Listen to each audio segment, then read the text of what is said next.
Antes de iniciar la cirugía, verificamos siempre la identidad del paciente y también pueda decir a todo el equipo que está presente en ese momento de qué procedimiento se va a hacer. Es súper importante cuando tenemos cirugías que son de un lado del cuerpo o de otro. En hospitales que tienen un gran volumen de pacientes, este es un riesgo latente porque hay reportes de pacientes que han ingresado para una cirugía de miembro superior derecho y la cirugía se ha realizado en el otro lado.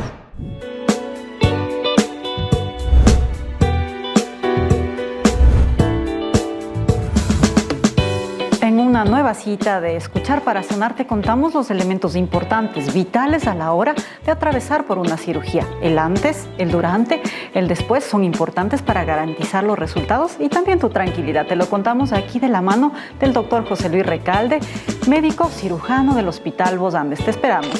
Amigas, amigos, bienvenidos nuevamente a su segmento Escuchar para Sanar. Hoy tenemos el gusto de tener en la casa a José Luis Recalde, cirujano general del Hospital Vos Andes Quito, para despejarnos algunas dudas de un tema que es totalmente crucial. Si bien aquí estamos promoviendo, dando algunas herramientas para la prevención en lo que se refiere a la salud, pues hay momentos en los que definitivamente la cirugía es necesaria, es indispensable y evidentemente debemos contar con algunas herramientas. Doctor, bienvenido, y con usted obviamente vamos a despejar todas estas dudas. Muchas gracias, Anita, por la invitación. Para el Hospital Vos Andes Quito siempre es importante llegar a la comunidad con temas prácticos como este. Doctor, vamos a hacer como un pequeño paneo de un antes, durante y después de una cirugía. Evidentemente, primero ponernos en buenas manos, en manos de profesionales del área que sea necesaria según el caso. Cuéntanos un poco en esa línea, ¿qué es lo que debemos tomar en cuenta? Siempre es importante no solamente escoger al profesional adecuado, sino también a la institución que pueda garantizar la seguridad clínica en general. Es decir, que esté preocupada por cuidar al paciente más allá de ofrecerle una atención médica que sea oportuna, que sea pertinente. El componente de seguridad del paciente es fundamental. En ese sentido, pues, las instituciones tienen que hacer un esfuerzo para que todos los componentes o todas las partes de la atención estén orientadas y siempre con la mirada en la seguridad del paciente para evitar daños asociados a la atención de salud. Doc, cuéntenos si, no sé, tenemos una pequeña cartilla y vamos haciendo un checklist, ¿no? Vamos ahí poniéndole un visto a cada cosa. ¿Qué es lo que no se nos puede olvidar a la hora de escoger un buen establecimiento para una cirugía en el ámbito que sea? Tenemos que considerar varios puntos. Yo diría que los más importantes son, aparte del profesional, que es un profesional titulado, obviamente, que a veces puede parecer obvio, pero es algo que hay que mirarlo también. En la institución hay que ver cómo la institución ha tratado el tema de seguridad, como ya dije, pero también el tema tecnológico, si está al día en las nuevas tendencias, digamos, y lo que es actual, lo que es más apropiado para los pacientes. Una institución que tenga prestigio siempre pues toma tiempo, no ocurre de la noche a la mañana, y también los resultados que pueda presentar esa institución. En eso a veces puede haber algo de dificultad, pero lo más apropiado en ese sentido es tener una conversación franca con el profesional que es de primer contacto, con el cirujano en este caso, que es de primer contacto, para que pueda también el médico hacer una recomendación acerca de estos puntos. Perfecto, doctor. Ya con esta guía, es decir, de la mano del profesional, definimos el espacio. ¿Qué es lo que tenemos que tomar en cuenta? Porque evidentemente el profesional nos dará la guía respectiva, pero quizá nosotros debemos tener en cuenta, no sé, me está enviando los exámenes necesarios, quizá tengo algunas dudas por acá. ¿Qué es lo que debemos también tener sobre la mesa antes de dar este paso? Todo parte de una relación médico-paciente basada en la confianza. Si es que el paciente percibe que el profesional no le da esa confianza, o puede ver inconsistencias, o puede ver, qué sé yo, a veces casos en los que se nota que el profesional está un poco apurado, digamos, en la consulta, que no toma en cuenta todos los datos clínicos, o no toma en cuenta ciertas preocupaciones que son justas por parte del paciente. En ese caso, pues hay que ir despacio, ¿sí? Pues buscar una segunda opinión. Es decir, yo creo que hay mucho, uno se puede guiar, sí, de la recomendación, porque muchas veces ocurre de esa manera, nos recomiendan un profesional, nos recomiendan una institución, pero no solamente con eso, sino también el paciente como guardián de su propia seguridad, de su propia salud. También, si es que algo pues no le parece bien, no le cuadra, es algo inconsistente, digamos, creo que es una alerta para tomar una decisión diferente en el caso, o si no, pues para ahondar un poco más en los temas que tal vez el médico no se dio el tiempo de tratar con el paciente y pues pedirle que específicamente se traten esos puntos, ¿no? Y obviamente el paciente tiene que tener la libertad y tiene que sentirse confiado de preguntar, hacer cualquier pregunta, nunca está de más. A veces hay cosas que pueden parecer obvias, pero no lo son, y no dejarse guiar por una confianza excesiva. Doctor, si bien dependerá del caso, evidentemente, de las circunstancias, de la gravedad, de la dolencia, pero ¿qué exámenes le decían? No nos pueden faltar. Es decir, yo debo tomar en cuenta, no sé si es que tengo problemas de hipertensión, del corazón, es decir, ¿cuáles deben estar sí o sí en esa lista? En ese sentido, pues es variable, eso hay que decirlo. No todos los pacientes necesitan los mismos exámenes en el preoperatorio. La evaluación preoperatoria, por lo tanto, es fundamental. Eso se hace en la consulta con el cirujano, pero también todos los pacientes tienen que pasar por una consulta con anestesiología. Esa sería una recomendación.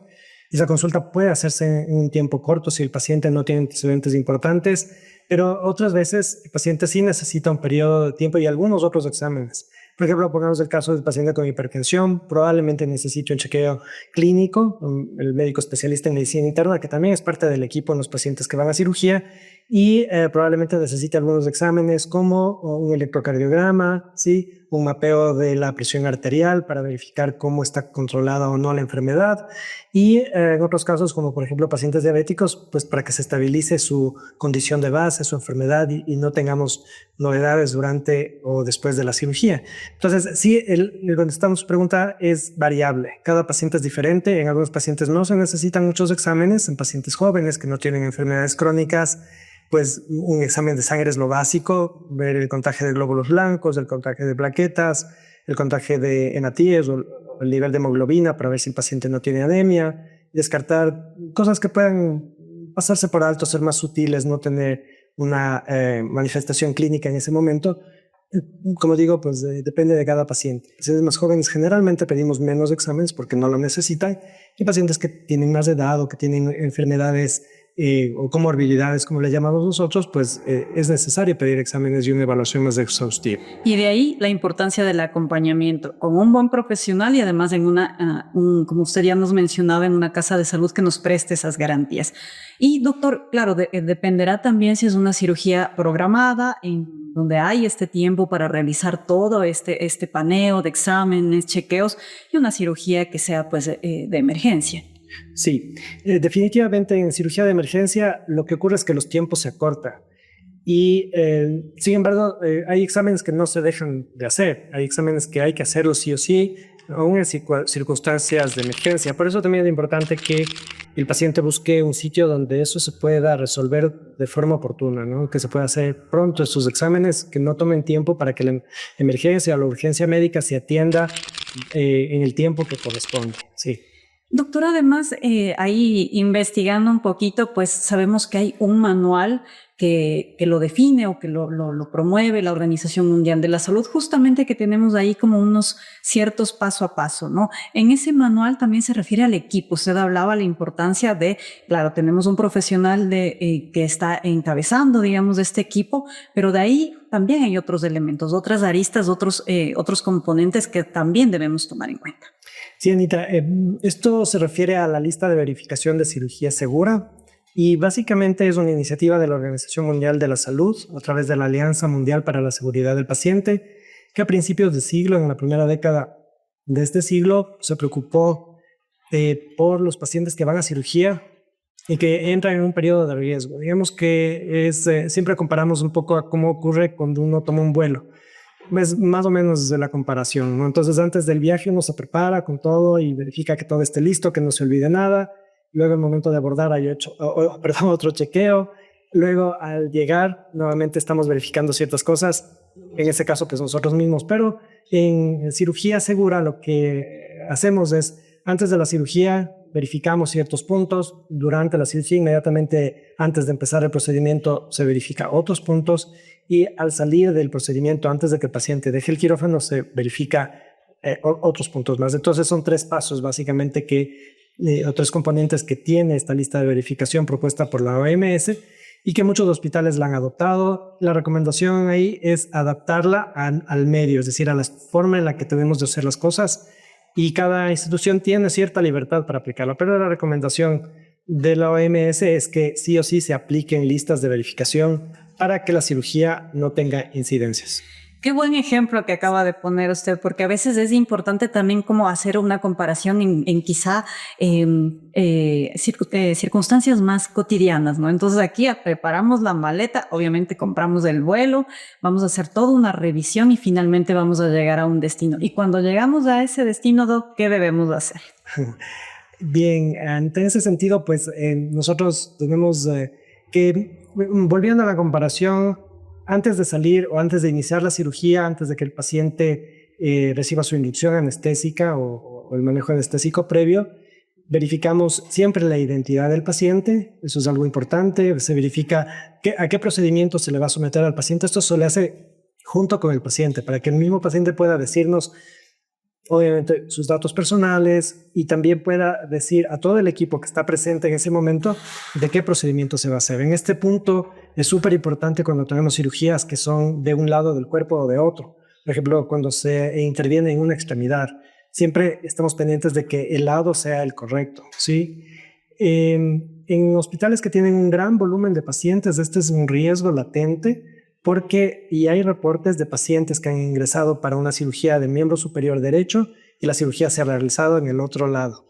Y eso es algo grave, obviamente. Entonces, cuando hay un gran volumen de cirugías es un riesgo latente. Cuando hay menos cirugías puede ser que esto no sea un riesgo muy importante, pero de todas formas la OMS lo recomienda. Entonces, eso es, por ejemplo, un paso previo antes de empezar la cirugía. Doc, y usted acaba de poner algo sobre la mesa que es importante. Evidentemente no queremos que ocurra, pero puede haber, siguiendo en esta comparación con un vuelo, puede haber turbulencias, ¿no es cierto? Puede haber complicaciones. En ese caso, además de contar con un buen equipo de profesionales, ¿qué papel juega la familia? Por ejemplo, no sé, en tema de donación de sangre, esos elementos que pueden ir acompañados o pueden acompañar a este proceso. Justamente la lista de verificación de cirugía segura, en uno de sus pasos, pone en escena, digamos, permite que el equipo visualice los riesgos que tiene la cirugía, que lo mire con anticipación. Entonces, por ejemplo, si el paciente va a tener un sangrado más allá de 500 centímetros cúbicos, eso ya es una alerta, y eso es algo que los cirujanos sabemos por la experiencia, porque además de eso está descrito mucho en la literatura, ¿no? Cuál es el riesgo de sangrado de ciertos tipos de cirugía. Sabemos que hay cirugías que tienen más riesgo de sangrado que otras. Entonces, en esos casos ya con anticipación se prevé. En cuanto a la familia, lo importante es que en la mayor parte de las instituciones sepan que los hospitales deben tener lo necesario para las eventualidades, para los imprevistos. En este caso, tener cerca o tener un convenio con el banco de sangre, con un servicio de medicina transfusional en el caso de tener un riesgo alto de sangrado, es importante, o de realizar cirugías de alta complejidad, y eso la institución lo debe haber resuelto antes de que el paciente entre al quirófano. Y el equipo también tiene que estar consciente de que esto puede ocurrir. Entonces, siempre encaminado nuevamente a la prevención. Sí, evitar que esto nos tome por sorpresa para que evitar que se genere una complicación grave. En eso, en el ejemplo de la donación, nosotros tenemos estándares rigurosos para la donación, es decir, no ocurre que en ese momento se necesita y un familiar puede donar. Siempre los servicios de medicina transfusional tratan de garantizar el mejor producto hemoderivado para cada paciente, y eso tiene que pasar por un proceso. Lo mejor es tener una previsión de hemoderivados, ¿sí? Sangre, plasma, etcétera, para evitar que en ese momento tengamos una situación más complicada. Y qué importante conocerlo, porque a veces quizá en medio del temor, de las complicaciones y demás, quizá ponemos incluso hasta en redes sociales, por favor, vénganme a donar sangre, todo el mundo a donar sangre, y no necesariamente es así el proceso. Y qué bueno conocerlo, que hay otros cuidados que tomar en cuenta en ese sentido. Entonces tenemos un antes, un durante, y nos vamos acercando a la llegada a ese destino. Ahí, ¿qué consideraciones debemos tener? Y sobre todo para saber cuánto tiempo vamos a estar en recuperación, quizá cuánto tiempo requerirá pues que el paciente se quede en el hospital o será una cirugía ambulatoria. Eso también me parece que es vital, incluso para irnos acomodando en casa para recibir al paciente. Sí, es súper importante. Al final de la cirugía, el equipo, la recomendación en la lista de verificación es que el equipo planifique los cuidados postoperatorios. En ese momento todo el equipo también debe estar presente y cada uno debe verbalizar, digamos, si ha comprendido bien las indicaciones postoperatorias, si ha comprendido a qué sitio el paciente va a ir después de salir de quirófano. Hay pacientes que pueden salir a sala de recuperación, hay pacientes que pueden salir a un espacio en un servicio ambulatorio, por ejemplo. Hay otros pacientes que van a hospitalización o a cuidados intensivos o cuidados intermedios. Todo eso es importante también decirlo y es parte de la verificación que hay que tener en cirugía segura. Finalmente, claro, la información a la familia y al mismo paciente cuando ya esté despierto y esté en condiciones de comprender. Pero claro, todo esto en el marco de una conversación previa que debió haber existido entre el cirujano y el paciente para que el paciente pueda tener claras esas expectativas de cuánto tiempo voy a estar en el hospital, cuánto tiempo luego voy a tener la recuperación en casa. Realmente sí es un proceso de interacción bastante complejo, Anita, y eso obviamente no solamente es la experiencia de cada uno, que es bastante importante, sino también cuánto se preocupan las instituciones de generar protocolos, ¿sí? Para que los profesionales tengan guías de cómo hacer todas estas cosas y cada paso. Y el paciente un acompañamiento también, porque me quedo totalmente con esta comparación que usted adecuadamente la ha hecho con el vuelo, ¿no? Porque nosotros también cuando vamos a un destino, sea cercano, sea un poco más distante, también tenemos que tener estas consideraciones, ¿no? A dónde vamos a llegar. Y eso creo que también es importante para saber que si bien el trabajo anterior de los médicos, el del proceso, del tiempo que dura la cirugía es importante, es vital evidentemente, pero de ahí viene la contraparte, ¿no? Ese elemento extra que garantizará que se cierre el círculo, es decir, esa recuperación. Doctor, qué importantes estos datos y sobre todo para saber que en todos los elementos de la salud hay que tener información para prevenir y sobre todo para cuidar cada uno de los elementos de esto, ¿no? Que es lo más valioso, nuestra salud, nuestro cuerpo. Y gracias, doctor, gracias por estar aquí en Escuchar para Sanar con estos valiosos elementos. Gracias a ustedes, muy gentil.